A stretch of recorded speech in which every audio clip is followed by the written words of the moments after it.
Bom dia, pessoal. Primeiramente, queria agradecer a todos vocês por estarem aqui. Meu nome é Belo Paulo Medeiros. Eu divido a coordenação de cibersegurança com a Natália, aqui no Centro de Tecnologia e Sociedade da FGV.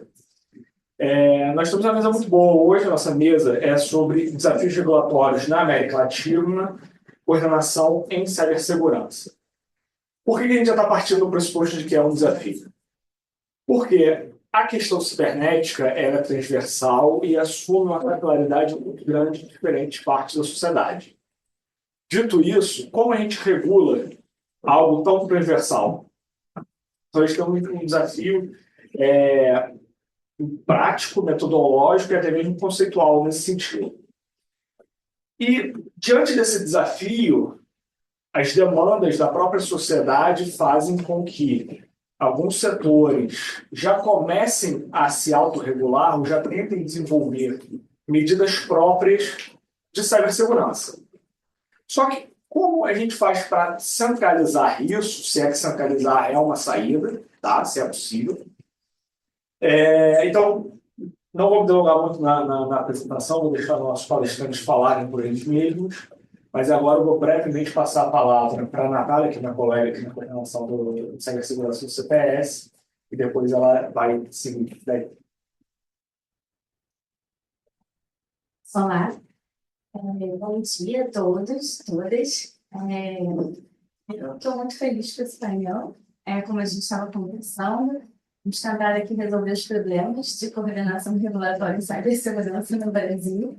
Eu acho que a gente estamos aqui conseguindo juntar pessoas extremamente qualificadas, né? Sou fã do trabalho da professora Natasha, fui aluna dela, ela da aula no PGD, aqui da FGV Direito Rio, e eu acho que ela é uma das grandes pesquisadoras em direito regulatório hoje no Brasil. Então, o objetivo foi justamente, a gente montamos esse painel justamente pensando isso, né? A gente tem um problema de coordenação regulatória e cibersegurança.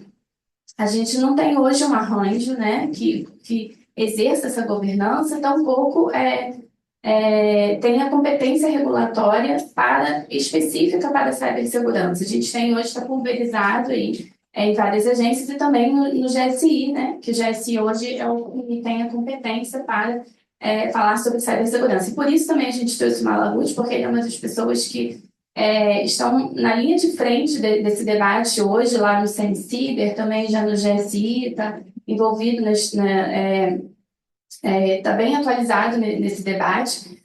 E a Olga, para a gente falar um pouquinho aqui desse contexto internacional. Então, a gente começa com a professora Natasha, que ela vai dar um panorama do que é a coordenação regulatória, né? E aí a gente parte para uma análise mais específica em cibersegurança e depois a gente alonga num contexto mais internacional. O nosso objetivo é que a gente faça um debate, né? Então, façam perguntas depois, que a gente consiga estimular, né, o raciocínio e compartilhar um pouquinho mais do conhecimento em coordenação. Olá, bom dia. Deixa eu marcar meu tempo aqui para não ultrapassar.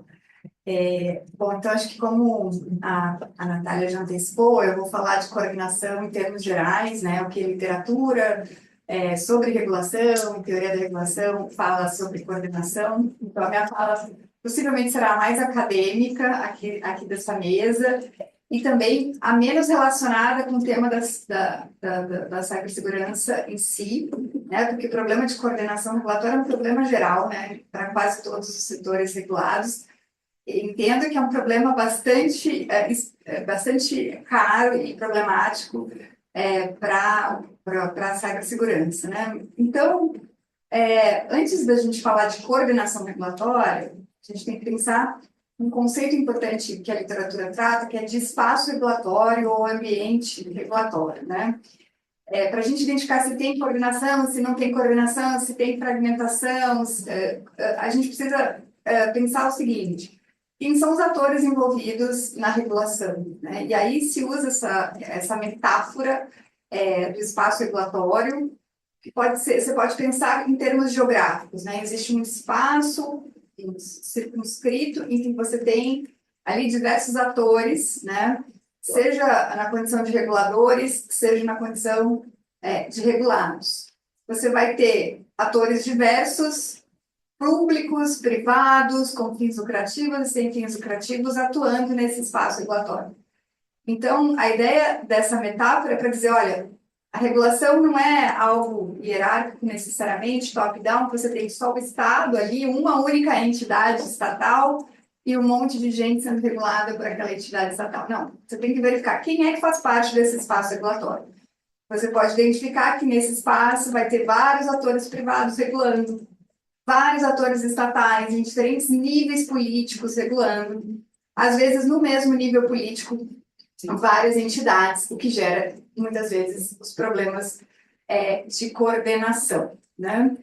E aí, nesse espaço, a gente pensa o seguinte, que tem atores que estão mais bem posicionados que outros. Então, tem aqueles que estão no centro, né, do espaço regulatório, que tem posições de poder bastante acentuadas, tem mais influência, exercem mais influência sobre a regulação, e você vai ter os atores ali da periferia, né, daquele espaço geográfico, que estão ali disputando algum espaço a mais. Então, os que estão no centro querem manter o status quo, querem manter o seu poder, e os que estão na periferia querem ganhar, né, algum espaço algum poder e alguma influência nesse espaço regulatório. E aí, dito isso, então, pensando num espaço regulatório, como é que a gente identifica se ele é fragmentado ou não, né? Quanto mais atores tiverem ali, a tendência é que ele seja mais fragmentado. Isso não significa que é necessariamente ruim. Existe fragmentação que é disfuncional e fragmentação que não é disfuncional, que pode ser até benéfica, né? E aí a linha é muito tênue, ali você tem uma zona cinzenta entre o que é uma fragmentação boa, porque você vai ter, sei lá, mais accountability, mais controle entre os atores, e o que é uma fragmentação disfuncional, que vai gerar ineficácia e ineficiência e até mesmo problemas de accountability. E aí eu faço referência a outra literatura que vai dizer quais são os tipos de fragmentação que existem, né? Você pode ter, por exemplo, uma fragmentação temporal, num único espaço regulatório, usando aquela metáfora que eu me referia antes. De repente, você tem lá alguns atores atuando, e ao longo do tempo isso vai se modificando, né? Então, eu vou dar um exemplo que não são de cibersegurança, mas são os exemplos que eu estou mais familiarizada na minha atuação profissional. Então, tem a ANA, Agência Nacional de Recursos Hídricos, era de recursos hídricos e passou também a incorporar saneamento, né? Hoje está na mídia, a NPD quer ser, né, a entidade que vai regular a inteligência artificial. Então, com o tempo, isso vai mudando. Quem são os atores, afinal, que vão entrando naquele centro. Então, a fragmentação pode acontecer ao longo do tempo. Ela pode ser maior ou menor ao longo do tempo.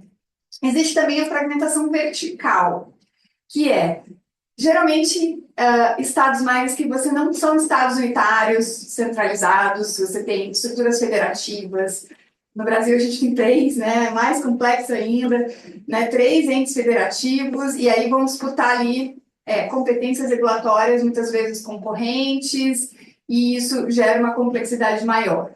A horizontal é aquela que você está no mesmo ente federativo, no mesmo plano, por exemplo, no âmbito federal, mas você tem uma distribuição entre vários órgãos, né? Então, vários órgãos, várias agências, com diferentes governanças e estruturas regulando ali um mesmo tema regulatório.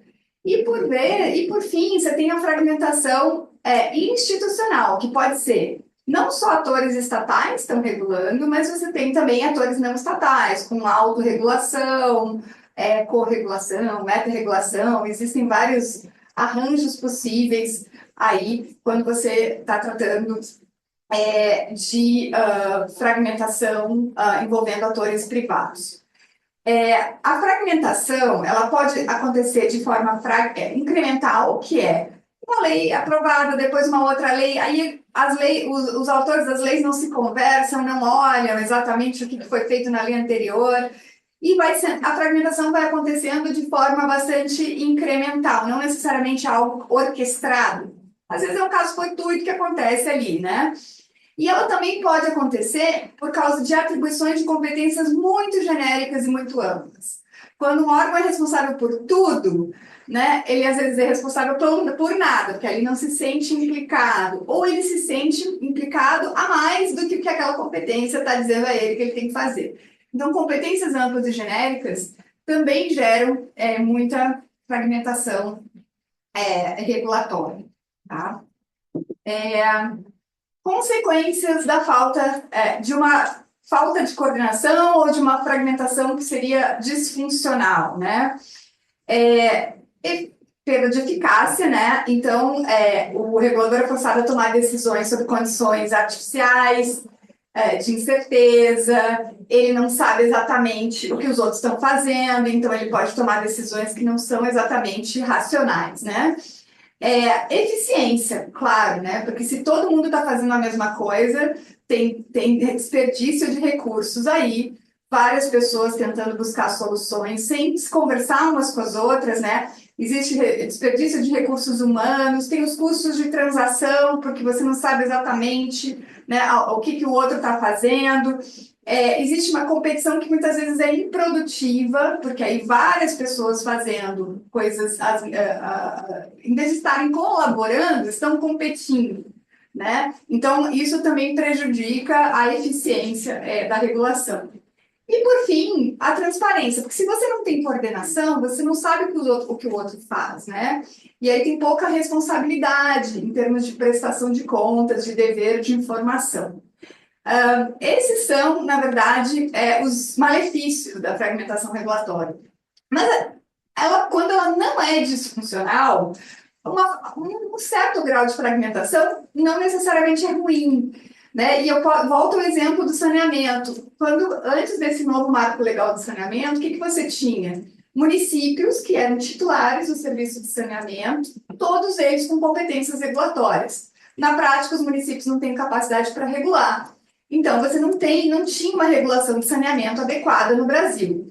E agora, com o novo marco legal de saneamento, se introduziu um ator a mais, que é a ANA, para instituir normas gerais, e com isso, ela para quem quiser fazer uso dos recursos públicos, vai ter que aderir às normas de referência da ANA, que são normas um pouco mais gerais, mas que dão ali várias obrigações para os municípios, como o dever de cobrar pelo serviço, critérios para cobrança, etc, etc. Então, é uma fragmentação que ocorre porque você introduz um novo ator no espaço regulatório, mas um ator que vai organizar, que, na verdade, vai ajudar na coordenação e não prejudicar na coordenação.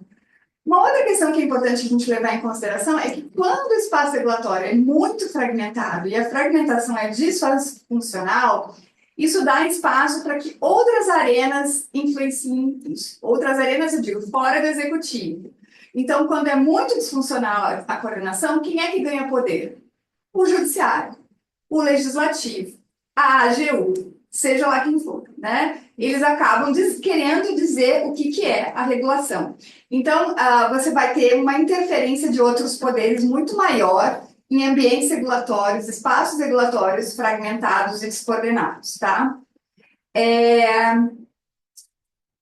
aí, eu já estou quase me encaminhando para o final, né? Quais seriam os benefícios para se promover a coordenação regulatória? São vários, né? Eu falei da competição que não era construtiva, né? Aquela competição que é improdutiva, mas você pode ter uma competição construtiva, mais gente fazendo, né? Com divisão de tarefas adequada. Aprimoramento da expertise, então você tem várias instâncias com especialidades, uma pode ajudar a outra nas suas devidas expertises.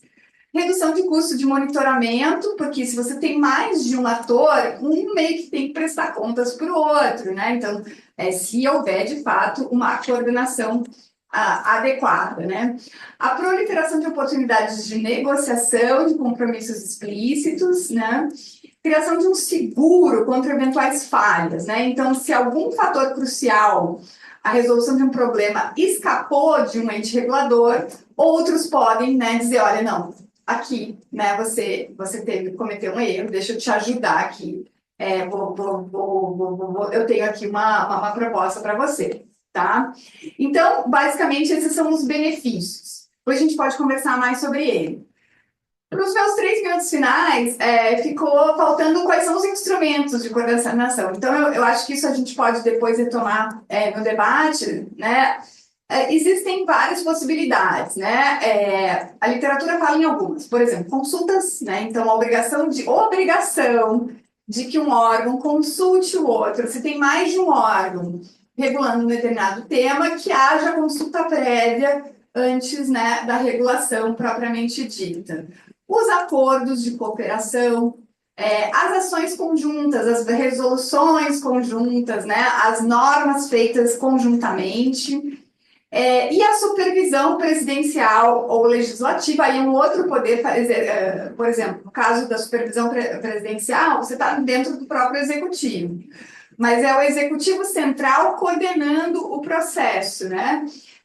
Então, a supervisão pode ser interessante, porque, por exemplo, se um órgão é responsável por supervisionar tudo que é feito naquele setor regulado, uma das coisas que o órgão de supervisão pode fazer quando ele identifica que tem uma norma que está sendo feita sobre um determinado tema, ele chama os demais órgãos que também têm competência sobre esse tema para verificarem se está tudo ok. É quase como uma consulta também, mas aí é coordenada por um órgão que supervisiona aquela regulação. Depois eu posso explicar melhor como se funciona em outros países, etc. Então, assim, mecanismos diversos podem haver para, obviamente, aprimorar a coordenação quando ela é muito pulverizada e muito distribuída. Agora, tudo isso não tira o fato de que, ainda assim, muitas vezes vai ser necessário criar um órgão específico com competências maiores e mais genéricas sobre aquele tema, independentemente da necessidade de haver coordenação entre vários atores. Muitas vezes está faltando um ator com competências adequadas, com autonomia, né, ou não, mas enfim, a autonomia em si, eu não vejo como a solução e panaceia para tudo, né? Às vezes não necessariamente precisa ser autônoma, né? Tá porque a autonomia não. Nós estamos vivendo um momento. Só que você está pisando em terreno pantanoso. A gente está vivendo um momento que a autonomia não tá em alta, né? Veja o que o Trump está fazendo, acabando com a autonomia de todos os órgãos reguladores dos Estados Unidos. Então, assim, a autonomia nem é pop nesse momento, o tema da autonomia. Mas, enfim, você pode até pensar em órgãos que não têm necessariamente toda essa autonomia em relação ao governo central, mas que têm ali uma governança adequada, né? Então, a gente depois pode discutir isso na fase de perguntas e respostas. Isso era o que eu tinha para falar. Então, assim, em termos de coordenação, o tema da coordenação regulatória é muito caro para a teoria da regulação, tem muitas implicações práticas e muitos problemas a serem solucionados, e eu acho que essa chave teórica é importante aí para a gente pensar o problema. Obrigada.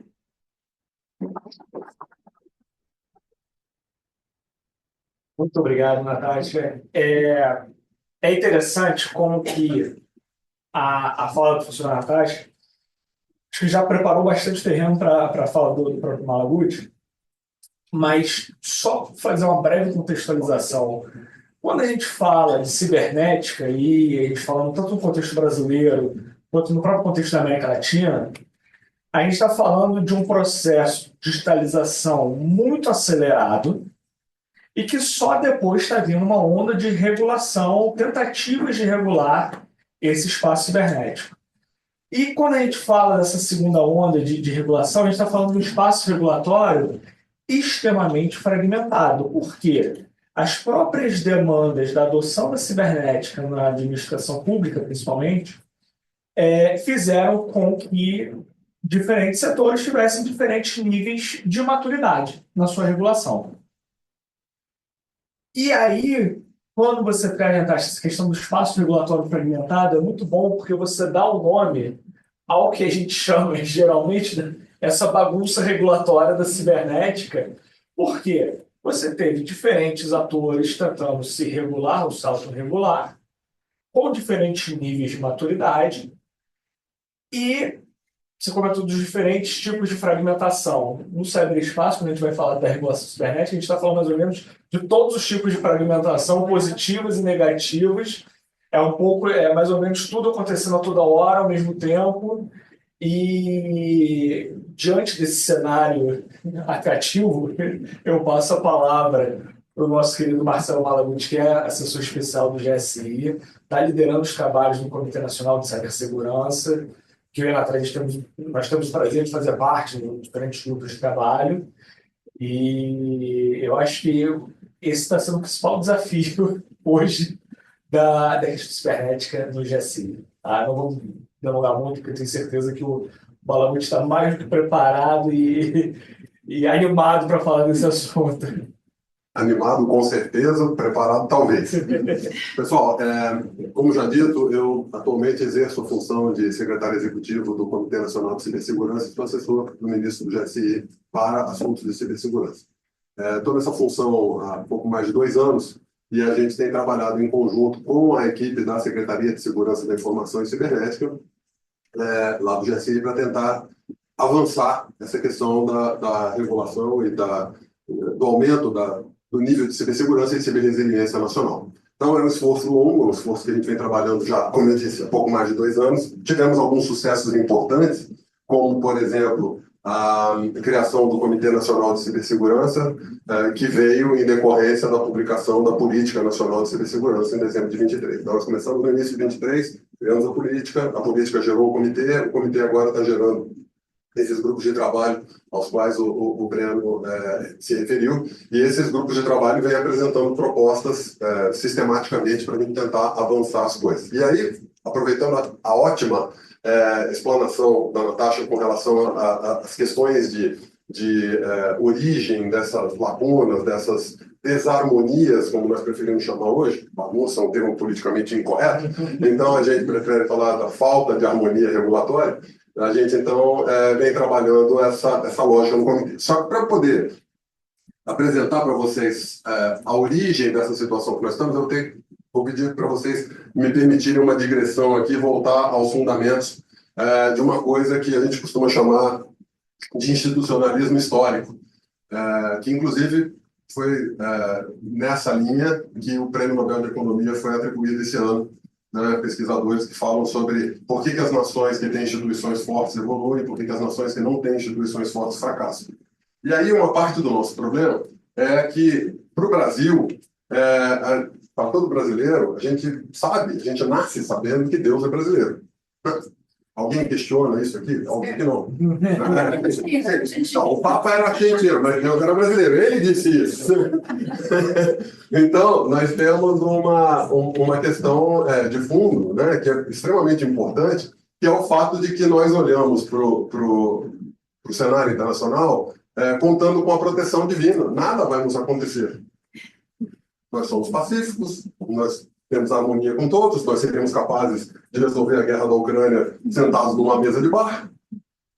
Todo mundo ouviu isso. Quem come jabuticaba não briga. Né?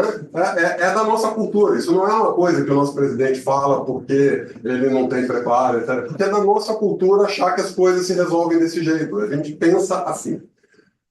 Funciona para muita coisa, de fato, mas não funciona para tudo. No caso da cibersegurança, não funciona. Outra questão inerente ao nosso jeitinho, né? Nós resolvemos tudo com ginga, tudo com conversa, né? Nós temos o hábito de fazer na última hora, né? Isso tudo são expressões, eu boto entre aspas, são expressões que nós usamos, né? A entrega do imposto de renda, todo mundo sabe que é dia 31 de maio, todo mundo entrega no dia 29 ou 30, porque no dia 31 vai estar sobrecarregado o sistema, com todo mundo tentando entregar, não é isso? Bom, outras expressões parecidas aos 45 do segundo tempo, nos acréscimos. E outra coisa muito importante para nós, treino é treino, jogo é jogo. Isso é um desvio comportamental que nós temos de uma frase colocada por um grande atleta brasileiro, o Didi, que falava assim, a gente treina para na hora do jogo a gente jogar por reflexo. Porque a gente já treinou, a gente já sabe o que fazer. Só que o Romário, o treinador Romário, falou assim, não, treino é treino, jogo é jogo, eu não preciso treinar, porque eu sou craque, na hora do jogo eu me viro. Ok? Então, por conta dessa adaptação cultural, nós temos uma dificuldade muito grande para fazer planejamento, fazer preparação, para fazer prevenção. Tem um livro fantástico que eu usei como um dos fundamentos para explicar o institucionalismo brasileiro, que é chamado O que faz do Brasil, Brasil, o da Mata. Né? O da Mata escreveu esse livro em 84, e ele vai explicando como é que é o jeito brasileiro. Mas tem uma versão mais interessante, mais hilária, que é o How to be a Carioca, que foi escrito por uma americana nos anos 90, explicando para a família dela, quando perguntavam, como é que são as coisas aí no Rio de Janeiro? Então ela ia explicando que o pessoal marca horário, mas o horário é só uma referência. Porque você diz assim, não, passa lá em casa na hora do almoço. A hora do almoço pode ser 2 horas da tarde. Né? Então, assim, é uma coisa da nossa cultura. Então essas coisas todas são refletidas, o Roberto Amata colocava ali, que nós não somos uma sociedade que se prende muito à dualidade. Para nós não existe certo ou errado, casado ou separado, Deus ou diabo. Trazendo para a cibernética, eu costumo brincar que entre os white hats e os black hats tem bem mais do que 50 tons de cinza. Bom, em seguida, nós temos aí que entender que o improviso e a reação vão contra o planejamento e a prevenção na nossa cultura. Por conta dessas coisas, nós tivemos em 2009 uma reunião da OCDE, em que os representantes brasileiros que lá foram retornaram dizendo: o Brasil precisa urgentemente criar uma Agência Nacional de Cibersegurança. A França criou a dela naquele ano. Os Estados Unidos criaram a deles no ano seguinte. E assim foram vários países criando, e nós ficamos em stand-by. Estamos aguardando, porque ainda não estava na última hora, não tinham chegado aos 45 do segundo tempo. Vamos ver como é que essas coisas se desenrolam. Em 2010 veio o Stuxnet. O Stuxnet afetou o Irã, contaminou o Brasil, pouca gente sabe disso, mas ele contaminou a nossa central nuclear no Brasil, só que ele não estava olhando para a nossa central nuclear. Ele chegou, olhou, opa, aqui é uma central nuclear, mas não é a que eu estou procurando. E ele não fez nada. Se ele estivesse procurando a nossa, ele tinha destruído as nossas instalações. Bom, aí, dentro dessa lógica de que a gente não previne, a gente só reage, veio a Lei Carolina Dickmann. Vocês são muito novos, talvez não saibam, a Carolina Dickmann era uma atriz muito famosa, muito bonita, continua muito bonita, e ela teve fotos íntimas vazadas. E, por conta disso, foi feito um marco legal acelerado. Estava na Gazeta há um tempão, ninguém prestava atenção, mas de repente uma pessoa famosa teve violação dos seus dados e tal, e aí saiu a Lei Carolina Dickmann tipificando um monte de coisas. Aí veio o Snowden em 2013. Nós tivemos uma CPI da espionagem eletrônica, a presidente era do Partido Comunista do Brasil, e escreveu textualmente: o Brasil precisa de uma Agência Nacional de Cibersegurança. Então, nós tínhamos em 2009 uma recomendação nesse sentido, depois em 2014 nós temos outra recomendação de outra fonte, de outra linha política, ideológica, dizendo a mesma coisa. Logo, é um tema apolítico. Depois veio o Marco Civil da Internet, novamente, uma discussão que estava parada, travada lá, e aí acelerou em função de pressões de momento. Temos um gap aqui, nada acontece, LGPD em 2018. Pauta de onde era LGBT? Por que a LGPD entrou no cenário brasileiro? Por pressão externa. A OCDE, União Europeia, pressionavam para fazer transações. Né? A gente queria reduzir o custo de transação, né? Um assunto muito importante para o pessoal de RI, ciência política. A gente queria reduzir o custo de transação, eles estavam ameaçando aumentar as restrições ao Brasil comercialmente, então nós colocamos na nossa pauta e aprovamos uma lei que basicamente foi a importação da GDPR europeia. Claro, sendo adaptações, né? Foi simplesmente copia e cola, mas foi quase isso. Depois nós tivemos em 2020 a E-Ciber, a primeira E-Ciber. E essa E-Ciber parecia uma carta de intenções. Nós pretendemos fazer, seria interessante se fosse possível, não tinha nada afirmativo, que também é uma característica bem brasileira. Nós nunca dizemos, nós vamos fazer. Pô, seria muito legal se a gente pudesse fazer. Essa frase é melhor, escreve aí. Certo? Então, a E-Ciber de 2020 vinha assim. E aí, a partir daí, nós começamos a ter regulações setoriais. Então, a Anatel e o Banco Central são as duas regulações setoriais mais robustas que nós temos, apesar do incidente do Banco Central na semana passada. É uma das regulamentações setoriais mais robustas que nós temos. Mas o que acontece aí? Acontece o seguinte: a Anatel está olhando para a vertical de telecomunicações, o Banco Central está olhando para a vertical finanças. Detalhe: finanças bancárias. Seguros é SUSEP, investimentos é CVM. Esses aí têm regulações, se é que não pode chamar assim, muito particulares. Muito mais abrangentes, muito menos incisivas do que essas duas. Mas vejam vocês que desde 2009 existia um problema que começou a ser resolvido setorialmente em 2020. Tá? Quase aos 45 do segundo tempo. Bom, como cada um resolve do seu jeito, nós ficamos com uma lacuna. O que acontece se ocorrer um incidente cibernético que limita a 30% a banda de internet disponível no Brasil? Para onde esses 30% disponíveis vão ser dedicados? Vai para o serviço financeiro? Vai para o serviço de saúde? Vai para o serviço de educação?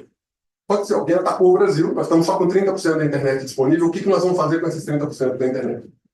Essa é uma questão fundamental, essencial, quando a gente está falando de resiliência. Como é que a sociedade sobrevive quando ela sofre um ataque devastador e ela tem poucos recursos para ela canalizar? Nós colocamos essa questão no exercício Guardião Cibernético, eu não falei para vocês ainda, talvez vocês conheçam, talvez não. O exercício Guardião Cibernético a gente faz anualmente, uma simulação de ataque e defesa dos 14 setores que a gente considera críticos do país, e a gente colocou essa questão no ano passado. E aí o pessoal parou e falou, epa, nós temos que pensar isso. Por quê? Porque quando você fala para uma pessoa ligada aos direitos humanos, a pessoa vai dizer assim, é óbvio que a falta de internet tem que ser, a pouca internet disponível tem que ser colocada para os serviços essenciais, tipo hospital, o hospital não pode parar. As pessoas vão morrer. Tá bom, mas pergunta para um mendigo de rua se ele não tiver o Pix para vender a balinha dele, o biscoitinho dele lá, se ele vai conseguir sobreviver para chegar no hospital. Então, você traz para uma outra dimensão o pensamento da necessidade, da urgência, da prevalência de cada um dos serviços. E essas coisas têm que estar planejadas com antecedência. Se eu só tenho 70% da internet, ela está direcionada para esse serviço. Se eu só tenho 50% da internet, ela está direcionada para aquele serviço. Estou falando da internet, mas podia ser energia elétrica. Nós só temos 50% da rede de energia elétrica, ela vai para onde? Primeira resposta: hospitais, delegacia de polícia. Mas o que mais precisa ter energia em caso de emergência? Então, nós temos que ter isso tudo planejado com antecedência. Por isso, nós precisamos de uma coordenação que centralize esses esforços, que organize as prioridades, que saiba como agir, que possa identificar os ataques e que possa, então, providenciar os planos de contingência, os planos setoriais, como a gente chama. Bom, nós temos, em decorrência nesse trabalho, uma audiência pública feita em junho de 23, em que nós propunhamos já uma solução que nós entendíamos a melhor solução. E eu continuo advogando, eu pessoalmente continuo advogando, que é a melhor solução. Tenho muita esperança de que ela vai ser implementada do jeito que a gente propôs, por conta da condição fiscal, por conta da condição política, por uma série de razões. Mas eu continuo advogando que é a melhor solução. Eu continuo perseguindo aquele objetivo que a gente acha que é o mais correto, é o mais adequado, para a gente atingir aquilo que é o possível. E aí, dentro do que é possível, a gente teve 3 propostas trabalhadas pelo Comitê Nacional de Cibersegurança, pelo CNCIBER, e apresentadas para a Casa Civil. Uma agência regulatória plena, que teria capacidade de coordenação, controle, regulação e fiscalização máximas. A segunda opção, uma autoridade nacional, que não seria uma agência regulatória, uma autarquia especial, mas sim uma autarquia tipo IBAMA, para trazer aqui para a imaginário popular, que pode fiscalizar, que pode regular, que pode coordenar, teria muita força de coordenação e controle, mas menos força de regulação e fiscalização. E uma terceira proposta que saiu nas discussões, que não foi a proposta mais apoiada, mais votada pelos eleitores lá do CNCIBER, que seria uma secretaria de governo que só teria abrangência na administração pública federal, a PF é uma sigla que nós, do governo, usamos para dizer administração pública federal, que teria pouca coordenação, pouco controle, pouca regulação, pouca fiscalização. Mas que faria alguma coisa. Né? Se é suficiente ou não, eu acho que não, mas é uma discussão que eu não sou o senhor da razão, pelo menos não dessa vez. A ascensão e queda da panaceia da cooperação era a principal razão pela qual a gente defendia uma agência. O que acontece na panaceia da cooperação?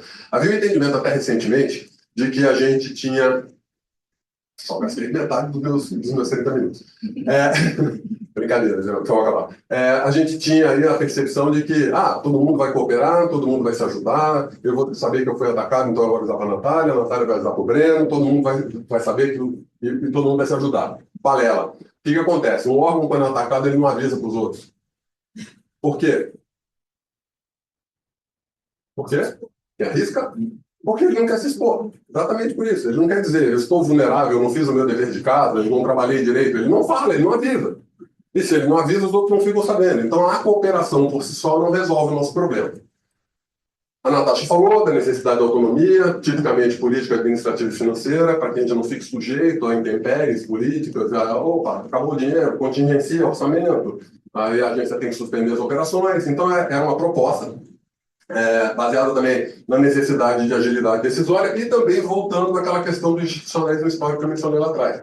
A agência é uma coisa que funciona. Melhor, outras piores, a agência funciona no Brasil, porque caiu na cultura popular. O Brasil entende o funcionamento de uma agência, entende uma operação. Tanto assim que a ANPD, que foi criada como autoridade para fugir do modelo de agência, está sendo, aos poucos, constantes mudanças nos regulamentos dela, está sendo moldada como uma agência, porque tentou-se criar um modelo diferente de autoridade, ela não chama Agência Nacional de Proteção de Dados, porque na época não se queria criar uma agência, criou-se uma autoridade que, na prática, está virando uma agência.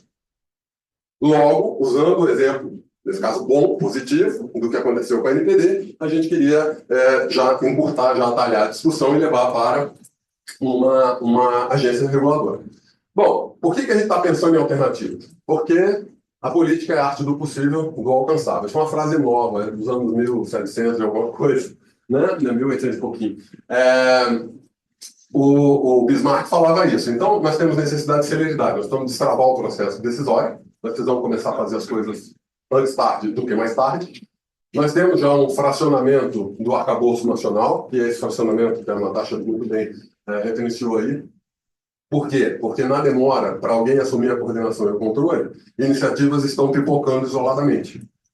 Então, nós temos agora uma discussão da IA que vai levar a inteligência artificial, a regulação da inteligência artificial para a NPD. E eu vou repetir aqui, com todo o respeito e carinho que tenho pela NPD e pelos meus amigos que trabalham na NPD, acho um erro. É um erro confundir inteligência artificial, um erro técnico, confundir inteligência artificial com proteção de dados pessoais, ok?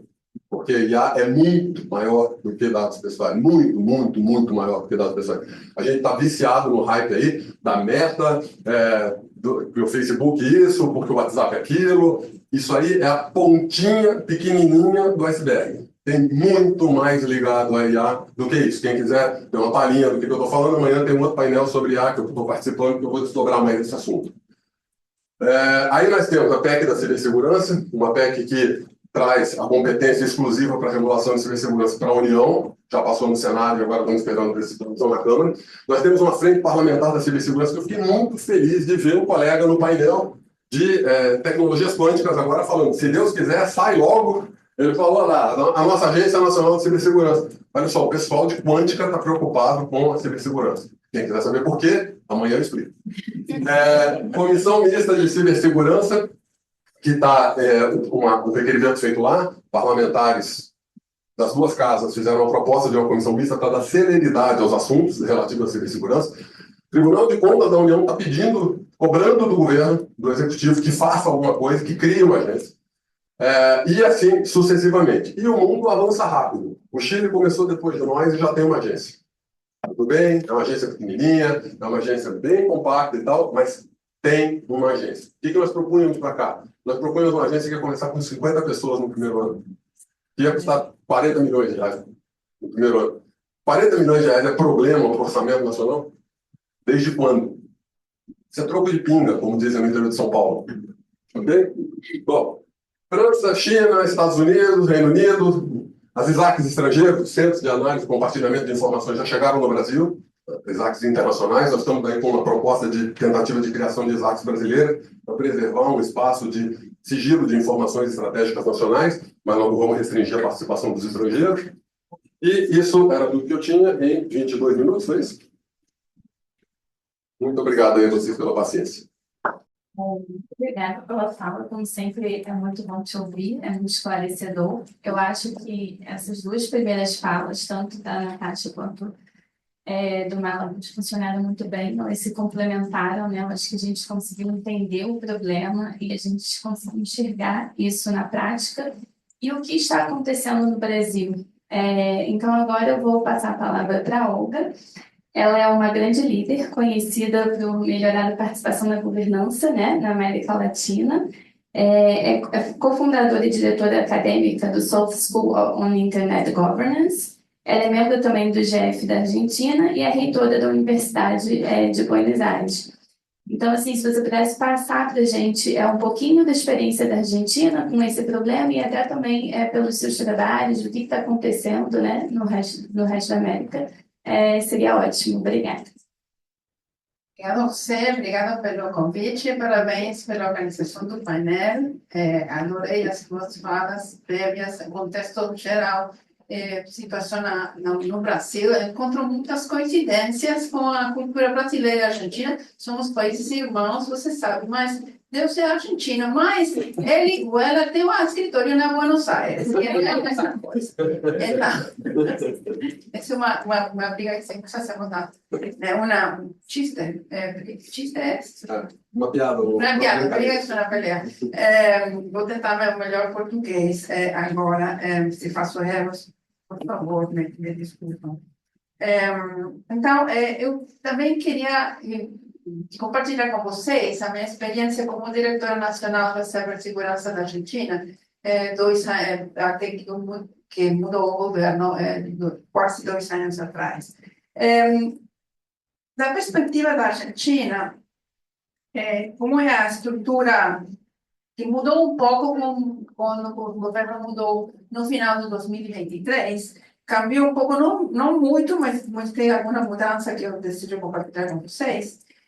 Tem 4 áreas principais que têm uma relação com a cibersegurança na Argentina. Primeiro, a presidência da nação tem a Secretaria da Inteligência do Estado.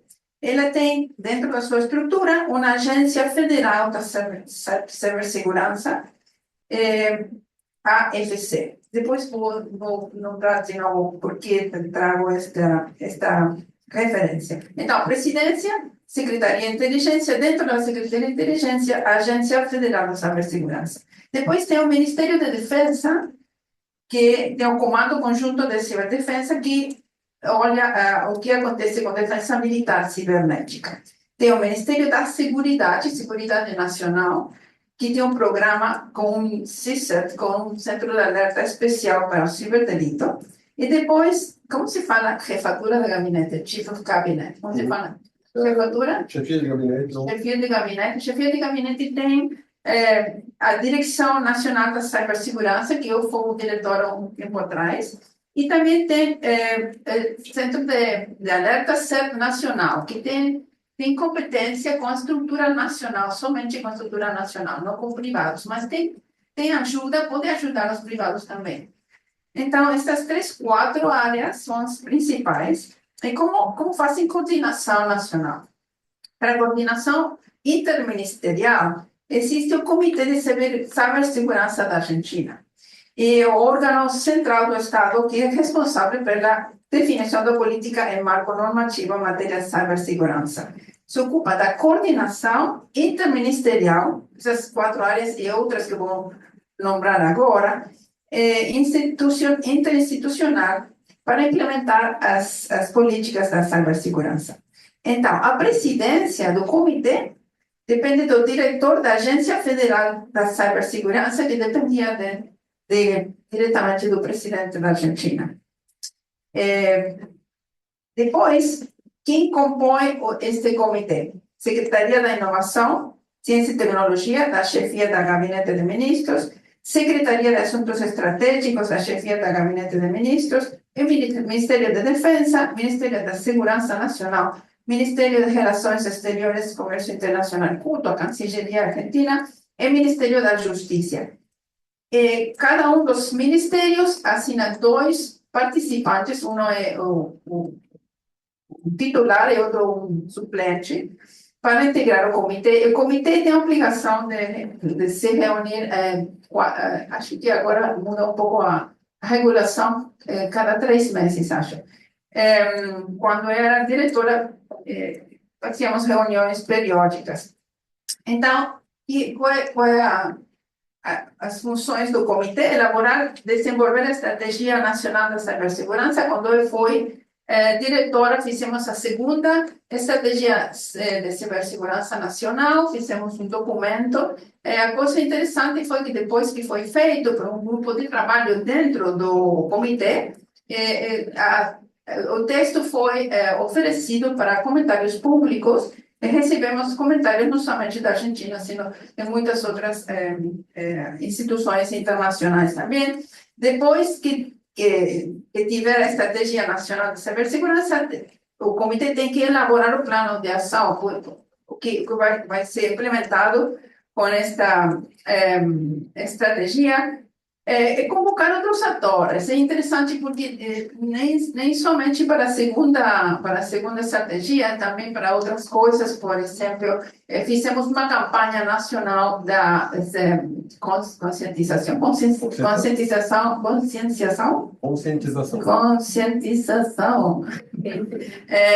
e que foi feita com todos os atores do multissetorial, sociedade civil, academia, setor privado, foi feita com todos os atores do sistema nacional. E também os comentários públicos da estratégia nacional foi uma coisa interessante, porque recebemos importantes comentários e aportes. Também tivemos um grupo de trabalho multissetorial para definir os critérios para identificar infraestrutura crítica. Então, como boa prática, eu diria que o Comitê da Cibersegurança foi bastante aberto na época que eu fui diretora. Tive muita interação com os outros setores da comunidade em geral. Eu tomo um comentário de vocês que não avisa, eu gostei essas duas palavras, para evitar essa coisa que não avisa, porque muitas pessoas acham que os governos são monolíticos para dentro, né? Nenhuma coisa mais alejada da realidade que isso. Nem sempre tem uma boa comunicação entre os ministérios e agências do governo. Então, para um pouco evitar essa coisa de não avisa, foi feita na Argentina se chama decisão administrativa, que é um documento que é produzido pela chefia do Gabinete dos Ministros, que se chama requisitos mínimos da segurança, requisitos mínimos da segurança da informação para o setor público nacional. Que é esta coisa? Cada área do governo tem que designar um ponto focal. Então, fizemos uma base de dados com pontos focais das áreas relevantes do governo que tem alguma infraestrutura de informação. Então, ficamos até ter mais de 100 pontos focais. Eles têm que, periodicamente, ter atualizada a informação dos pontos focais. Eles têm que informar quando tem algum incidente. Tem 2 dias, 48 horas, para informar se tem incidentes. A quem? Ao SER Nacional, que depende da Direção Nacional de Cibersegurança. Então, isso foi... se cria este registro de pontos focais, acho que foi uma coisa interessante. Não era fácil, às vezes ficávamos sabendo dos incidentes pelo Twitter, pelo X, pelos comentários, ou pessoas que falavam diretamente com o SER Nacional. Ei, tem um problema, o SER Nacional ajudava. Além que eles têm competência somente com coisas nacionais, às vezes ajudavam, os técnicos ajudavam no setor privado, ou universidades. Então, sabíamos os incidentes, nem sempre diretamente das áreas relevantes. Então, aqui também é assim. Você sabe, é a mesma coisa, países irmãos. Então, Melhorou. não sei se melhorou. Tínhamos um instrumento para falar com eles e dizer, você tem que comunicar. Então, fizemos uma coisa mais formal, porque senão ficava assim como uma colaboração informal, que pode ser efetiva, mas nem sempre institucionalmente correta, né? Então, acho que da Argentina, esse é o que eu desejava compartilhar com vocês. Agora, meu trabalho é como decana da Faculdade da Defensa. Então, estou olhando tudo da área da academia, mas acho que E fizemos algumas coisas interessantes quando eu fui diretora nacional da cibersegurança. Depois, quando compartilhei com vocês algumas perguntas para algum enfoque da minha fala, eu trouxe alguns modelos internacionais que seriam interessantes para compartilhar, especialmente comparando com os modelos que você falou no começo da apresentação. Singapura. Às vezes eu fico engraçada quando falam, Singapura tem muita conectividade, tem coordenação, é um país muito pequeno, que tem muito dinheiro, tem conectividade, porque não se compara com a Argentina ou o Brasil, que são países com a geografia muito grande, com temas sociais totalmente diferentes, mas eles têm uma coisa interessante, que tem a ver com a coordenação, tem uma autoridade nacional única. Talvez é mais fácil que um país que tem uma geografia pequena, depende diretamente do primeiro-ministro. Isso é uma coisa também que a dependência da máxima autoridade tem influencia o resultado. Às vezes, o poder político tem influenciado no resultado final do que acontece. Então, tem uma dependência direta do primeiro-ministro, tem a ver com o resultado. Coordena incidentes, regula a infraestrutura crítica, capacita, e tem também um ser nacional. Isto produz um mandato claro, é fácil, é uma plataforma integrada e fazem simulacros obrigatórios e periódicos. A União Europeia tem a ENISA, e o interessante da ENISA é que tem uma coordenação entre os centros de alerta dos países. Então, nós temos uma coisa parecida aqui na América Latina, os CERTs têm uma coordenação com a Organização dos Estados Americanos, mas acho que não sei se tão efetiva como é na europeia, né? Por a experiência que nós tivemos com o CERT, que tem uma coordenação, mas não é assim tão ótima. Eles sim têm uma coordenação nos países da União Europeia entre os centros de alerta, tem uma obrigação legal de notificar incidentes graves, coisa que já falei, tem simulacros conjuntos entre distintos CERTs e tem uma quase obrigação de interoperar. Mas o que acontece na Europa é que eles têm uma regulação europeia, tem uma regulação vinculante para os países. Não sei se temos regras assim na América do Sul, acho que não temos. Poderíamos pensar nisso. Nos Estados Unidos tem a CISA e a FBI. Como? Seria lindo, né? Seria de Mercosul. Seria de Mercosul, sim. Esperemos que siga existindo. O coração está com Mercosul. Estados Unidos tem a CISA, Cyber Security and Infrastructure Security Agency, que lidera incidentes da cibersegurança, e a FBI, que investiga o cibercrime.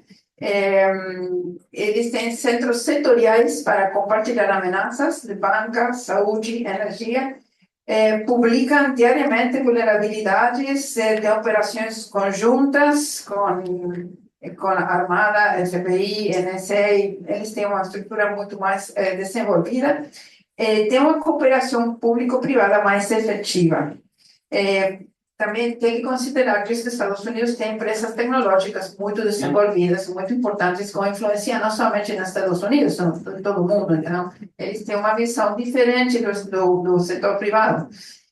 Estônia tem uma agência de sistemas de informação que involucra provedores de infraestrutura crítica e startups em defesa ativa do ciberespaço. Eles têm uma história importante depois que foram atacados tão importantemente em 2007. Então, se tem desenvolvido como um país referente na cibersegurança mundial. Tem Cyber Hygiene, obrigatória para empregados públicos, é interessante. Nós tratamos de fazer isso, mas é difícil. Comunidade técnica em tempo real com canais encriptados e automatizados de resposta. A Estônia finalmente tem uma capacitação massiva, fazem provas contínuas e tem um plano de continuidade digital nacional. Essas experiências internacionais que eu encontrei interessantes, nem sempre são comparáveis. A Estônia é um país pequeno, Singapura é um país pequeno, mas Estados Unidos não é pequeno. Então, E ela também. podemos aprender as experiências de outros países e tentar melhorar a nossa. Obrigado pela oportunidade de falar com vocês.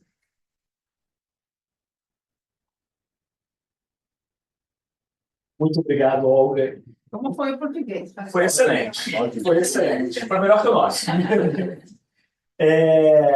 Queria de novo agradecer e queria destacar, primeiro, a similaridade que faz sentido. O Brasil e a Argentina são países irmãos, são as maiores economias do Mercosul. A gente está adotando respostas políticas e institucionais similares. A estrutura que se descreveu é muito similar ao que a gente está implementando, diferentes níveis de maturidade, em ambos os casos, mas bem similar. Uma resposta a nível Mercosul seria fantástico. É um passo mais à frente, mas é um passo mais à frente extremamente necessário, porque a gente está resolvendo as coisas nos 45 do segundo tempo. E a minha analogia com o futebol, considerando a Argentina, mas só até aí. Vamos lá de assunto, né? E a gente deixa por aí. Mas eu queria destacar uma coisa que vocês dois trouxeram, e ainda mais num cenário de fragmentação. Quando a gente considera o cenário da América Latina, a gente sabe que é um cenário politicamente muito polarizado. E um dos poucos temas que a gente não tem tanta polarização na América Latina é o tema da cibersegurança. A cibersegurança é um dos poucos temas que é tratado com uma política de Estado e não com uma política de governo. Obviamente, nós temos a troca de governo, você vai trocar liderança, etc. Mas a necessidade da segurança cibernética de uma forma holística no governo é uma constante em diferentes governos. Isso eu acho que é extremamente necessário e é raro quando a gente considera o cenário político atual, não só da América Latina, mas da América do mundo como um todo. Dito isso, e ciente de que nós somos o último painel antes do almoço, é importante destacar, eu vou abrir para perguntas, lembrando que nós somos o último painel antes do almoço. Então, por favor, quem quiser fazer uma pergunta, obrigado, gente. Faça uma pergunta em tempo de vocês, tá? Somos a última barreira entre eles e o... Exato, exato. Posso?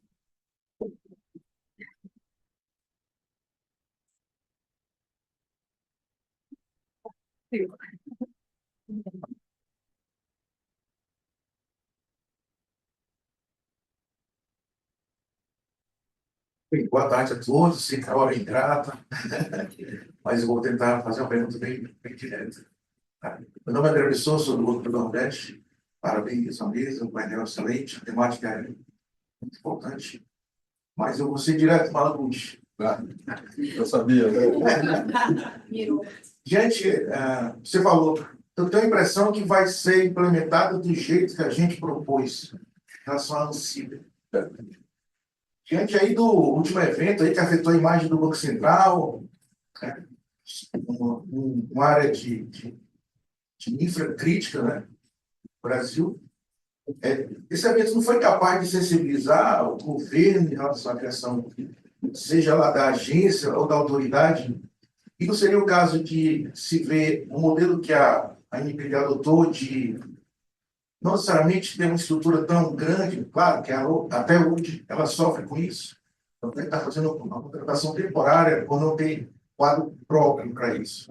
Então, seria um caso de dar um passo atrás e vamos que vamos, porque está difícil, né? Obrigado. André, vamos por partes, né? Se foi capaz de sensibilizar o governo, o incidente do Banco Central, ele foi sim. Mas aí veio o Trump e estragou tudo. O que aconteceu? O Trump colocou um outro assunto na pauta, que foi o tarifaço, e aí as atenções do governo mudaram para uma situação mais emergencial, né? Mas, assim, os setores envolvidos com a questão da cibersegurança, eles atentaram para isso e houve uma reação politicamente importante. A Câmara dos Deputados aprovou, na Comissão de Relações Exteriores e Defesa Nacional, a convocação do presidente do Banco Central, Gabriel Galípolo, para que ele vá lá explicar o que foi que aconteceu. Então, teve uma repercussão relevante e importante. Se você for olhar as declarações do presidente Galipo, ele disse que não afetou a infraestrutura do Banco Central, afetou dos prestadores de serviço. E aí a resposta do pessoal foi, e daí desviaram 1 bilhão, aparentemente talvez até mais, do sistema financeiro nacional. Bota em xeque a credibilidade. Você que trabalha em banco sabe que credibilidade é essencial. Se as pessoas não confiarem no sistema financeiro, elas vão retirar o dinheiro e aí nós temos um problema grave para resolver. Então, sim, houve uma sensibilização maior, houve esse desvio da atenção política por conta do tarifaço, mas já antes nós já tínhamos a sinalização de que não seria possível criar agência ou autoridade do jeito que a gente pretendia por uma questão do momento político e fiscal.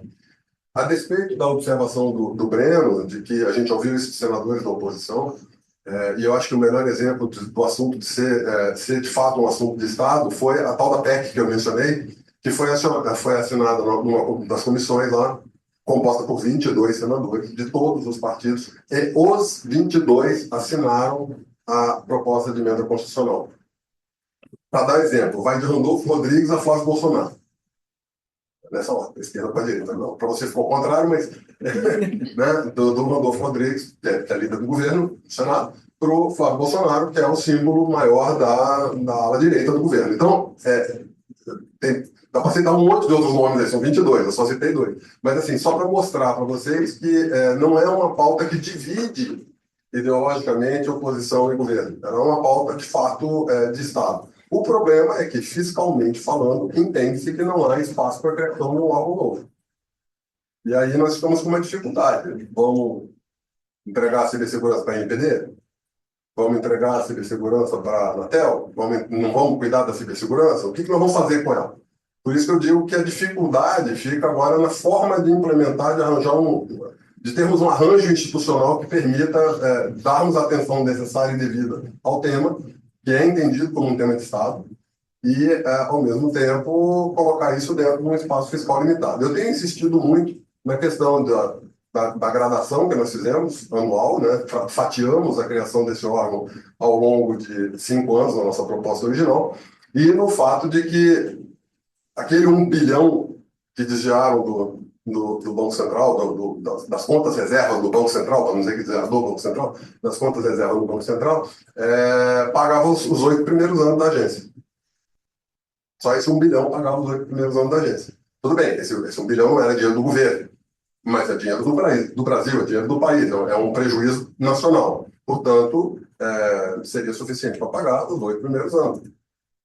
Posso garantir para você que se você pegar os valores somados aí ao longo desses 8 anos, vai dar para pagar os próximos 60, 70 anos sem muita dúvida.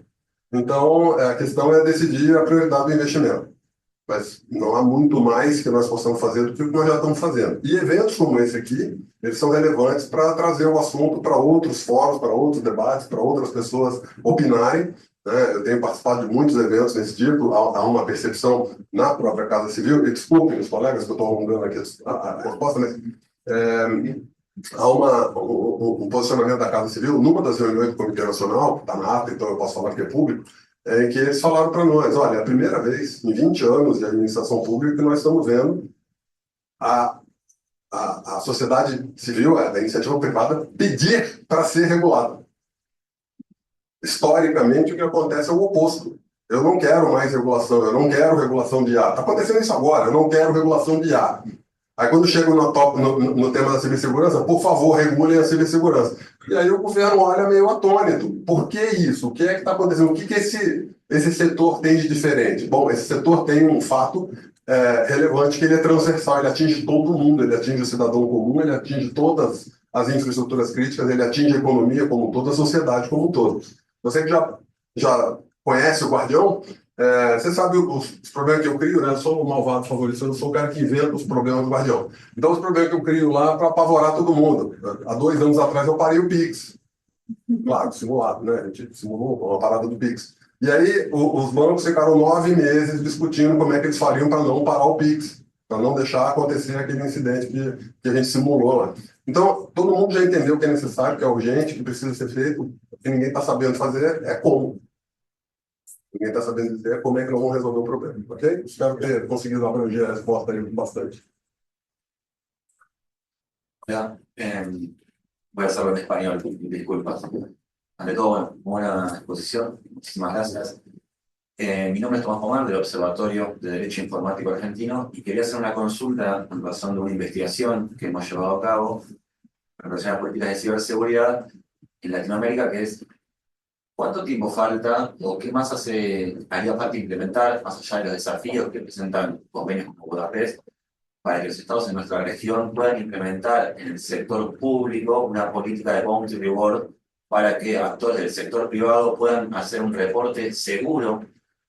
Muchas veces hay bugs que son menores en el software de uso público por parte del Estado y no se le da, en algunos casos, la posibilidad a la comunidad hacker de poder reportar seguramente, como sí sucede, por ejemplo, en el caso de Bolivia o en el caso de Paraguay. ¿Sí? Esto en nuestro país todavía es una pendencia para la comunidad hacker. No sé cuál es la situación en Brasil, y en caso de no ser así, por lo que entendí en la exposición, que creo que no está implementado, ¿qué es lo que nos hace falta para poder ir en ese camino, que es el estándar del sector privado a nivel internacional? Muchas gracias.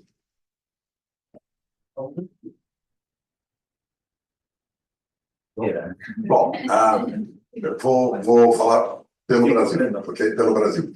Temos uma preocupação muito grande com isso. Eu, pessoalmente, estou escrevendo uma proposta de resolução, uma proposta de legislação para ser apresentada ao Comitê Nacional de Cibersegurança, por conta de preocupações expostas, colocadas a nós pela comunidade hacker, abrangendo 2 pontos: o ethical hacking, né, o hacker ético, e a inteligência de ameaça, threat intelligence. Por quê? Porque hoje, pela legislação brasileira, se você invade um computador sem autorização do proprietário, você cometeu um crime. E é um crime grave, é um crime que não te dá muitas opções de defesa.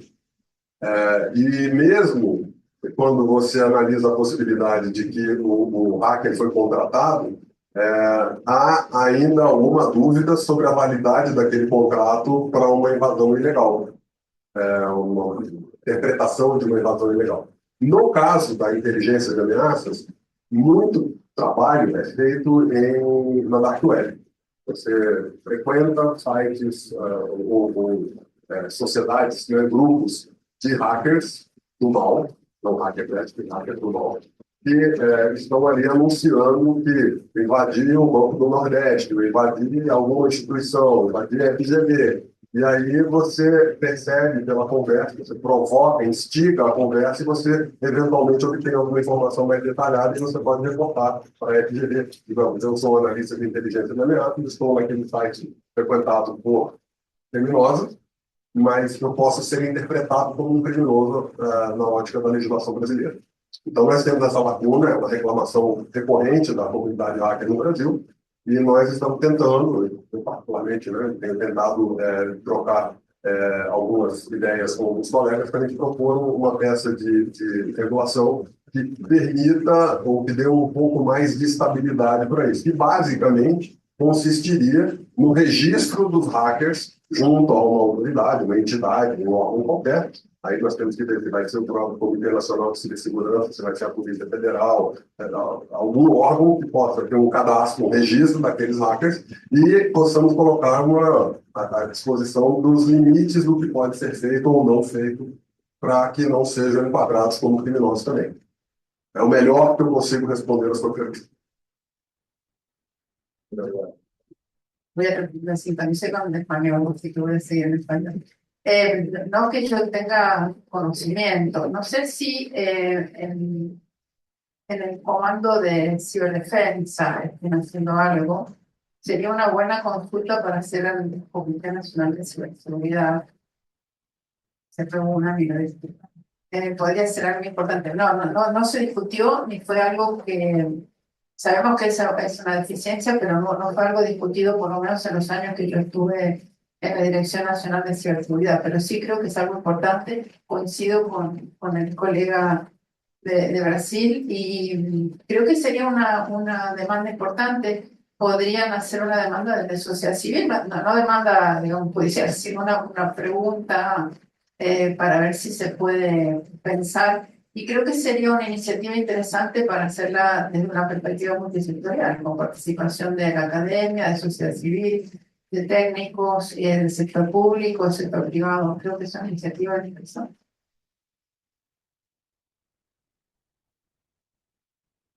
Bom, gente, eu acho que eu vou encerrar, né? Está na hora do almoço.